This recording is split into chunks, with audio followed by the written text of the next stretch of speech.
एक ही गुरु के दो शिष्य हैं, सुदामा और कृष्ण, संदीपनी उपाध्याय इनके गुरुजी। लेकिन एक शिष्य सोने की नगरी का राजा है, पूरे विश्व का अधिपति भगवान है, और एक शिष्य एक फूटी सी झोपड़ी में रहता है। एक बार संदीपनी विद्यालय में जब कृष्ण सुदामा पढ़ते थे, तब भृगु ऋषि पधारे, सबसे क्रोधी ऋषि, और आकर के गुरु माँ से भिक्षा मांगी। माते भिक्षाम देही, माता भिक्षा प्रदान करो। माँ ने मन में विचार किया कि अभी सामग्रियां तो इतनी नहीं कि मैं भिक्षा दे सकूं। मना कर दिया, बोले भगवान आप कल आ जाना, आज तो भिक्षा के लिए सामग्री नहीं है, शाम को जब आ जाएगी तो कल आपको प्रदान कर दूंगा। अब भृगु ऋषि तो क्रोधी, उनको तो जब मांगे तब चाहिए।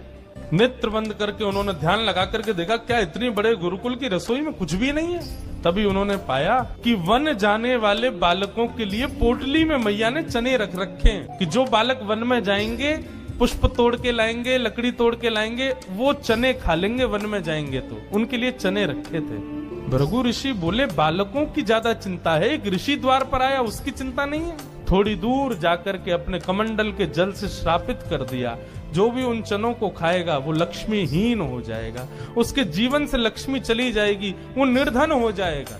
जिस समय भृगु ऋषि श्राप दे रहे थे, सुदामा जी वहीं एक वृक्ष के पीछे बैठ करके कुछ पुष्प तोड़ रहे थे। जैसे ही श्राप दिया, सुदामा जी पहले तो चाहते थे कि मैं जाकर के ये संकेत कर दूं कि भाई उन चनों को मत खाना, उनको शाप लगा है। लेकिन तभी गुरुकुल जाते समय देखा कि सामने से अपने दोनों कमर पर पोटलियां बांध करके कृष्ण चले आ रहे हैं। सुदामा जी बोले लाला कहाँ जा रहे हो? बोले आज तोकू और मोकू वन में जावे की सेवा मिली है, मोए और तोए वन से पुष्प और तुलसी तोड़ के लानी है, लकड़ी तोड़ के लानी है। चल देख, गुरु मैया ने वन में खावे के काजे चना भी दिए, दोनों प्रेम से पाएंगे और प्रेम से वहां से बढ़िया सब कछु लेके आएंगे। आज बालकन में हमारो नंबर आया हो वन में जावे को। सुदामा जी की नजर पोटलियों पर पड़ी, बोले कन्हैया कहीं खा नहीं ले, फेंक देंगे तो कहीं अंकुरित होके वृक्ष बन गए, कोई भी खाएगा तो लक्ष्मीहीन हो जाएगा, मेरो कन्हैया खा लेगो तो लक्ष्मीहीन है जाएगो। सुदामा जी जिद करने लगे, बोले सुन तू बाकी के सामान रख अपने पास, ये पोटली मोह दे दे मैं बांधू अपने कमर पे। ठाकुर जी बोले क्यों, मैंने बांध तो रखी। बोले तेरो भरोसा ना है, तो को भूख लगेगा तो मेरे बटके ने खा जाएगो, मोकू दे, जब भूख लगेगी तो दोनों बांट के खाएंगे। और जिद करके सुदामा जी ने दोनों पोटली अपने पास रख ली। वन में वृक्षों की लकड़ी तोड़ रहे हैं, पुष्प तोड़ रहे हैं, फल तोड़ रहे हैं। सुदामा जी मौका ढूंढ रहे हैं, कब मौका मिले मैं भागूं एकांत में चने खा लूं। तभी जोर की बारिश होने लगी। बारिश के कारण ठाकुर जी तो एक वृक्ष के नीचे जाकर के खड़े हो गए। अरे आजा सुदामा यहीं खड़ो है जा, बहुत वर्षा है रही है। पर सुदामा जी एक बगल में एक और विशाल वृक्ष था, उसके ऊपर चढ़ गए, डाल पर जाकर के बैठ गए। सुदामा जी बोले यही सही समय है, और पोटलियां खोल करके सुदामा जी खाने लगे। ठाकुर जी ने देखा, ए सुदामा मेरे उचना है बा में, खा मत जाइयो, रुक जा वर्षा रुकंद मैं हूँ आ रहा हूँ ऊपर। लेकिन सुदामा जी के नेत्रों से आंसू गिर रहे हैं। बोले लाला तू सदा प्रसन्न रहे, मेरे बट की लक्ष्मी भी तेरे पास आ जाए, तेरे जीवन में कभी कोई कष्ट नहीं आवे, मेरे लाला को कभी रोनो नहीं पड़े, कभी उदास नहीं हो, कभी दुखी नहीं हो, यही मेरी मित्रता को उपहार में अपने कृष्ण को देना चाहूं। और उपहार के रूप में सुदामा जी ने मानो अपने जीवन में प्राप्त होने वाली समस्त लक्ष्मी भी श्री कृष्ण के चरणों में पधरा दी, और दोनों पोटली के चने स्वयं सुदामा जी खा गए। द्वारिकाधीश कृष्ण उस दिन तो सोच रहे थे कि सुदामा तूने एक बार भी विचार नहीं किया कि मेरे भी चने थे उसमें, पा गया। सुदामा जी क्षमा मांगने लगे, बोले माफ कर दे लाला, भूख ज्यादा लगी हमारे, खा गए हो। लेकिन वास्तविकता कौन जाने। सुदामा जी महाराज फटी टूटी झोपड़ी में रहते हैं, उधरी हुई धोती पहनते हैं, अन्न जल का तो कोई ठिकाना ही नहीं है, ऐसे घर में रहते हैं। पत्नी बोली द्वारिकाधीश आपके मित्र हैं, आप जाते क्यों नहीं कभी उनसे मिलने? सुदामा जी बोले कहीं मेरी दशा देख करके कोई ये ना सोचे गरीब है, भिखारी मांगने आया, इसलिए मुझे अजीब लगता है। और दूसरी बात ये कि मैं कृष्ण का सखा हूँ।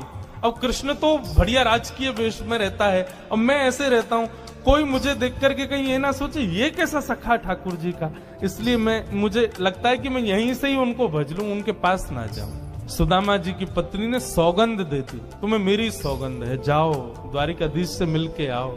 पत्नी की सौगंध मान करके सुदामा जी आज विचार करने लगे, जाऊं? कृष्ण ये तो नहीं सोचेगा कि कहां से आ गया, कुछ मांगने आया है। कृष्ण तो नहीं सोचेगा, लेकिन उसकी पटरानियां, उसके राज्य के लोग, महामंत्री आदि, ये सब तो नहीं सोचेंगे। सुदामा जी को बहुत संकोच हो रहा है, लेकिन पत्नी की सौगंध है तो निकल पड़े। पत्नी ने 4 घरों में जाकर के अलग अलग एक एक मुट्ठी चावल लिए, जानबूझ। क्यों? ताकि जब ये पोटली द्वारिकाधीश देखेंगे तो अलग अलग प्रकार के चावलों को देख के पहचान जाएंगे कि एक दाना भी सुदामा के घर का नहीं है। थोड़ी तो कृपा करेंगे मेरे ऊपर। सुदामा जी पोटली दबाए निकल पड़े। सुदामा जी महाराज धीरे धीरे चल करके द्वारिका की ओर जा रहे हैं। चलते चलते महीनों बीत गए सुदामा जी को। तभी एक व्यक्ति से बोले, भैया द्वारिका नगरी कितनी दूर रह गई है अभी यहाँ से? व्यक्ति हंस करके बोला, भगवान आप गलत आ गए हो।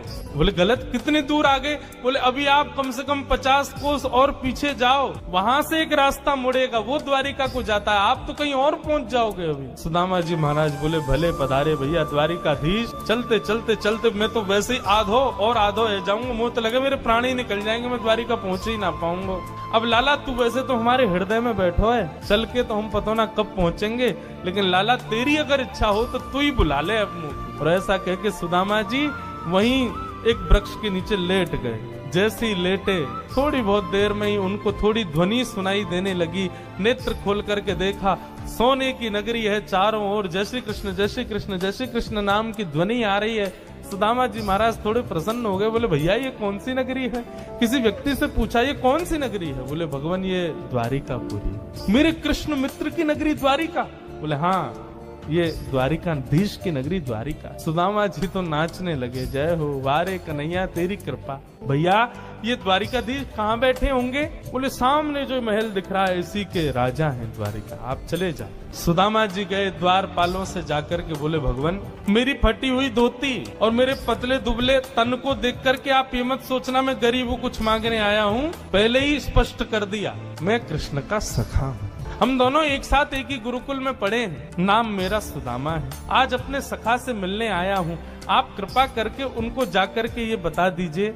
और सुनिए, यदि वो बहुत व्यस्त हो तो उनको परेशान मत करो। आपके इतने बड़े महल में कोई खिड़की हो, वहां से मुझको उनका दर्शन करा दो, मैं तो केवल उनको देखने आया हूँ। द्वारपालों ने बंधुओं ससम्मान सुदामा जी को बिठाया। कहा महाराज द्वारिकाधीश प्रसाद पा रहे हैं, हम फिर भी निवेदन कर देते हैं। भीतर जाके द्वारपालों ने जैसे ही बताया, द्वार पर आपके सखा आए हैं, बचपन के मित्र हैं, नाम उन्होंने सुदामा बताया है। सुदामा नाम सुनते ही भगवान खा रहे थे, खाते खाते रुक गए। बोले क्या नाम बताया? बोले सुदामा।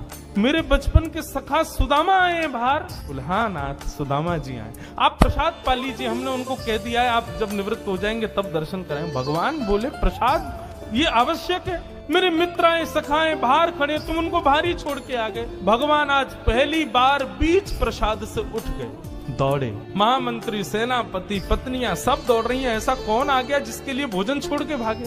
द्वार पर दीनहीन सी अवस्था है, सुदामा जी खड़े। भगवान ने जाकर के हृदय से लगा लिया। बार बार उनके मुख को देखते हैं, फिर हृदय से लगाते हैं, फिर देखते हैं, फिर हृदय से लगाते हैं। अपने गले में गलवैया डाल करके लेकर के चल रहे हैं। फिर चलते चलते पता नहीं क्या होता है, ठाकुर जी फिर रोकते हैं, फिर हृदय से लगा लेते हैं, फिर चलते हैं, फिर हृदय, बार बार हृदय से लगा रहे हैं और रोने लग रहे हैं ठाकुर जी। रुक्मणी आदि पटरानियों ने ऐसा दृश्य पहले द्वारिका में कभी नहीं देखा। सुदामा जी को ले जाकर के द्वारिका के सिंहासन पर बिठाया। भगवान ने अपने नेत्र के अश्रुओं से सुदामा जी के चरणों को धोया और संपूर्ण जल द्वारिका के चारों दिशाओं में छिड़क दिया। बोले हमारी द्वारिका पवित्र हो जाएगी। सुदामा जी के चरणों का चरणामृत। सुदामा जी कह रहे हैं लाला मैं इन सबके योग्य ना हूं, ये सब कहा कर रहा हो भैया?